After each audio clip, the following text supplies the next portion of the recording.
Menjadi pionir bukanlah hal yang mudah, bahkan ide kamu bisa dianggap gila. Halo semuanya, nama saya Michael. Selamat datang di channel saya, Sikutu Buku. Kali ini saya tidak membahas buku, tapi membahas soal kisah inspiratif dari almarhum Tirto Utomo yang merupakan pendiri dari Aqua.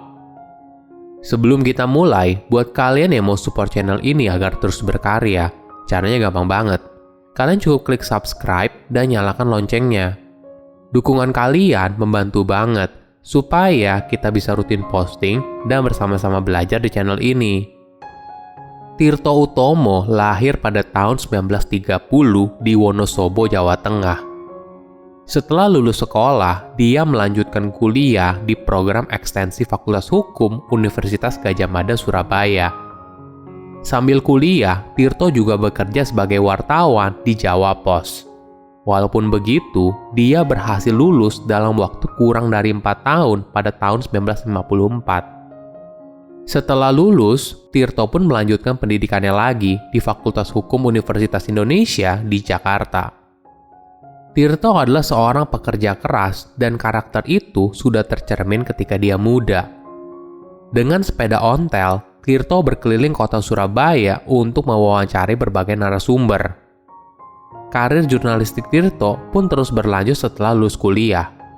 Dia kemudian pindah ke Sinpo, media massa nasional yang cukup berpengaruh pada masa itu. Di sana, karirnya cukup gemilang, hingga Tirto mampu menjadi pemimpin redaksi selama 5 tahun dari tahun 1955 hingga tahun 1959. Tirto pun punya pemikiran lain atas tujuan hidupnya di masa depan. Setelah lulus dari Fakultas Hukum di Universitas Indonesia, Tirto ingin bekerja sesuai pendidikannya, yaitu sebagai ahli hukum.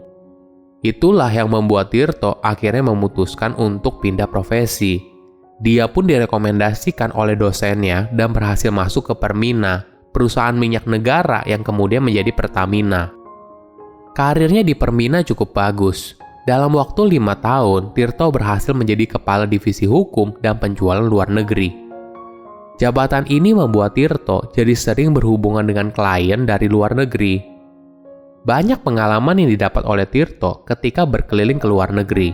Karena dalam setahun, kira-kira hampir 9 bulan dia berada di luar negeri atas tugas dari perusahaannya. Tirto juga memiliki observasi yang tinggi terhadap suasana dan keadaan di mana dia berada. Setelah sampai di Indonesia, ada kebutuhan air minum yang berkualitas dari tamu perusahaan yang dia terima. Pada tahun 1971, Tirto akan mengadakan rapat dengan wakil perusahaan Amerika Serikat di Jakarta. Pertemuan itu hampir gagal karena istri ketua delegasi pada masa itu tiba-tiba mengalami sakit perut. Setelah diperiksa, ternyata istri ketua delegasi tersebut mengalami gangguan pencernaan cukup serius akibat minum air yang kurang bersih.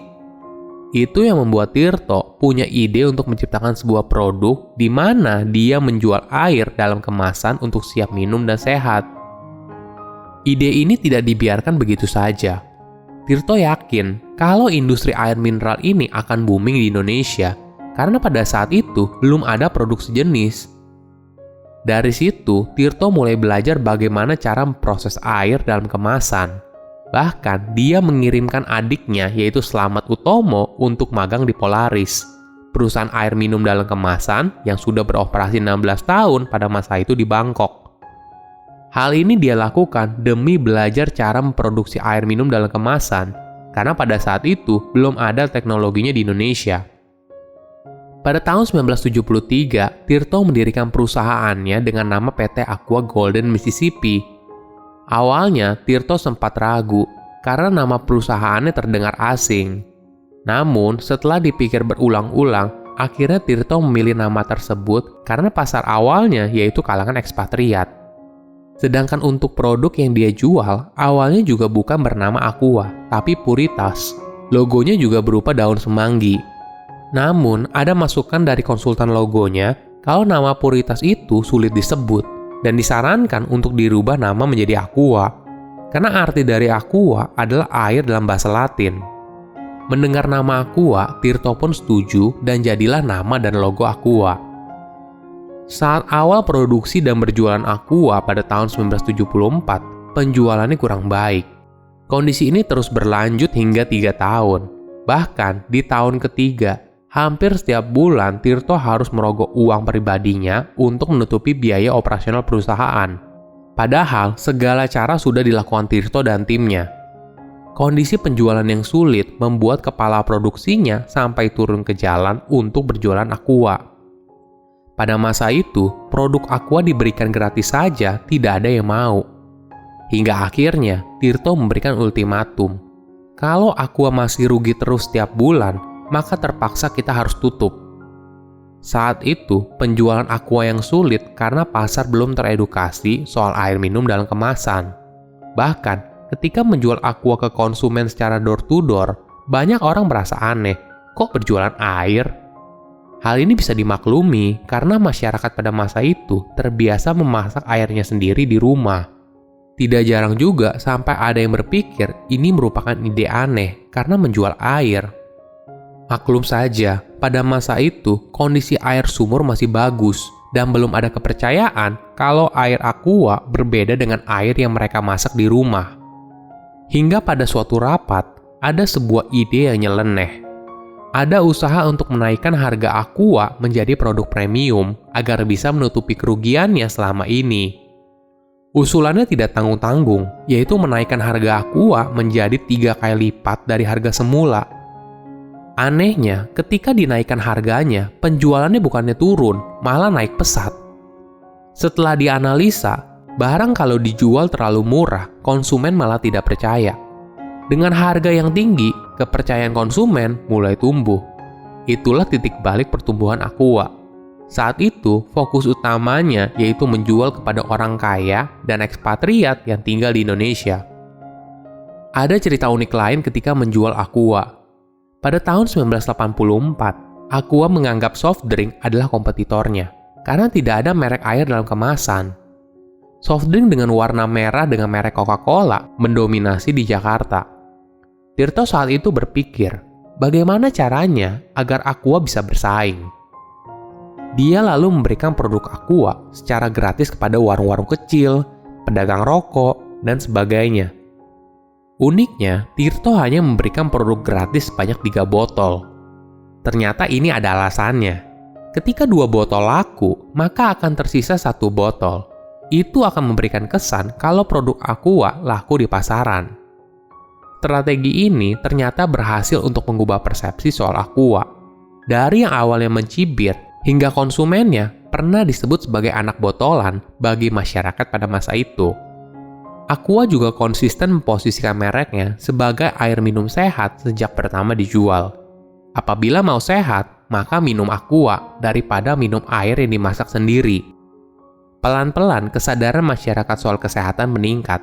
Inilah yang membuat produk Aqua menjadi laku. Bukan hanya bagi kelas premium, tapi juga masuk ke kelas masyarakat biasa. Popularitas Aqua kemudian membuat banyak kompetitor juga ikut memproduksi air dalam kemasan. Timnya kemudian panik, tapi Tirto tidak. Malah dia ingin merangkul kompetitor. Bagi Tirto, dengan adanya kompetitor, maka industri air dalam kemasan akan semakin maju. Kompetitor akan membuat masyarakat jadi bisa menilai mana air minum yang bersih dan sehat. Hingga akhirnya produk Aqua semakin berkembang dan nama Aqua sudah menjadi nama barang dari air minum dalam kemasan. Dari kisah Tirto Utomo, ada beberapa pelajaran yang menarik. Pertama, jadi pionir tidak mudah. Menjadi yang pertama bukan berarti langsung sukses. Perjuangannya sangat berat untuk meyakinkan konsumen kalau produknya merupakan air sehat. Bahkan idenya juga sempat dianggap aneh oleh beberapa orang. Namun, semua jerih payahnya akan terbayar ketika konsumen sudah mulai paham. Kedua, kompetisi bukan hal buruk. Ketika ada kompetitor baru, bukan berarti kita harus takut tersaingi. Tapi, kita harus melihatnya seperti cara pandang Tirto. Kalau ada kompetitor, maka industri air minum dalam kemasan pasti akan semakin besar. Ketiga, jangan jual produk terlalu murah. Ini pelajaran menarik dari kisah Tirto. Bayangkan, ketika harga produknya dinaikkan 3 kali lipat, Aqua malah laris di pasaran. Ketika barang dijual terlalu murah, konsumen pasti kurang percaya dengan kualitas produknya. Namun, ketika harga produknya lebih mahal, maka secara tidak sadar akan timbul kepercayaan dari konsumen kalau barang tersebut memiliki kualitas yang tinggi. Menjadi pionir bukan hal yang mudah. Bahkan, idemu bisa dianggap gila oleh sebagian orang. Namun, ketika kamu bisa terus fokus dan yakin dengan ide yang kamu miliki, maka jerih payahmu akan terbayar tuntas. Silahkan komen di kolom komentar pelajaran apa yang kalian dapat ketika tahu informasi ini. Selain itu, komen juga mau tahu informasi apa lagi yang saya review di video berikutnya. Saya undur diri, jangan lupa subscribe channel YouTube Sikutu Buku. Bye-bye.